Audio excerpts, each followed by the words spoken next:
স্রোত সার্থকের ভাগ্য নির্ধারণ করলো এবার ক্রান্ত। হ্যাঁ বন্ধুরা, ভিডিওতে লাইক দিয়ে দেখতে থাকুন। যেই মুহূর্তে কিনা ক্রান্ত বলতে থাকে যে আপনাদেরকে দেখে তো কোনো মতে মনে হচ্ছে না যে আপনারা নিরুপায় এবং অসহায়। অন্যদিকে স্রোত যখন মিথ্যে মিথ্যে কান্নার অভিনয় শুরু করে দেবে, বলতে থাকে যে আপনাদের কাছে কি প্রমাণ দিলে আপনারা আমাদেরকে বিশ্বাস করবেন এবং আপনারা ধরে নেবেন যে আমরা যে কথাগুলো বলছি সেটাই সত্য। আপনি ভাবুন না, কেই চায় এরকম অসহায় নিরীহ জীবনযাপন করতে। আমরা যে গ্রামে এতদিন ধরে বসবাস করে এসেছি সেই গ্রাম কিন্তু আমরা অনেক কষ্টে ছেড়ে এসেছি, কারণ সেই গ্রাম থেকে রীতিমতো আমাদের উপরে জুলুম খাটিয়ে আমাদেরকে বার করে দেওয়া হয়েছে। যখনই কিনা তাদের সকল নোংরা অপকর্মের কথা আমরা ফাঁস করে দেওয়ার কথা বলেছি, ওদের বিরুদ্ধে প্রতিবাদ করার চেষ্টা করছি, ঠিক তাৎক্ষণিকই তারা আমাদের মুখ বন্ধ করার জন্য আমাদের উপরে জুলুম খাটানোর চেষ্টা করছে, প্রতিনিয়ত আমাদের উপর অত্যাচার করেছে। এবং সেই অত্যাচার থেকে বাঁচতে আমরা এক পর্যায়ে বাধ্য হয়ে সেই গ্রাম ছেড়ে পালিয়েছি। এবং পালানোর পর আমরা নিরুপায় হয়ে পড়েছি, কোথাও আমাদের মাথা গোঁজার ঠাঁই নেই, আমরা দুবেলা দুমুঠো ভাত অব্দি খেতে পারছি না। তারপরে সেখানকার এক ধাবাতে আমরা যখন গিয়ে বসি, ঠিক সেই মুহূর্তে তারা আমাদেরকে বলে এই গ্রামের কথা। এবং এই গ্রাম এতটাই প্রত্যন্ত, আমরা এই গ্রাম সম্পর্কে বিন্দুমাত্র কোনো কিছু জানতাম না।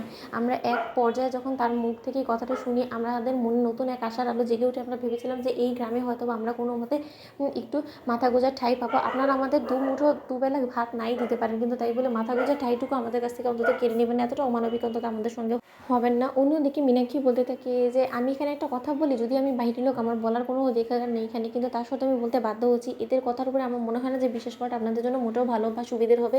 ক্রান্তবাবু, আপনি ভুলে যাবেন না যে আপনারা একের পর এক দুর্ধর্ষ ডাকাতি করেন, এরপরেও ভর্তি পর্যবেক্ষণ হিসেবে কিন্তু অবশ্যই পুলিশ আপনাদের উপরে খবর রাখছে এবং নজর রাখার চেষ্টা করছে। এবার যদি এমনটা হয় যে পুলিশের কোনো গোয়েন্দা সেজে তারা যদি এরকম গরিব দুস্থ সেজে আপনাদের কাছে এসে এই গ্রামে আশ্রয় নেওয়ার চেষ্টা করে এবং আপনাদের সকল ইনফরমেশন যদি কলকাতায় পাস করে দেওয়ার চেষ্টা করে, তাহলে আপনারা কী করবেন বলুন তো? তার থেকে আমি বরঞ্চ আপনাদেরকে বলছি, এটা ভালো আইডিয়া যে ওদেরকে যত শীঘ্র সম্ভব এখান থেকে আপনারা তাড়িয়ে দেওয়ার ব্যবস্থা করুন।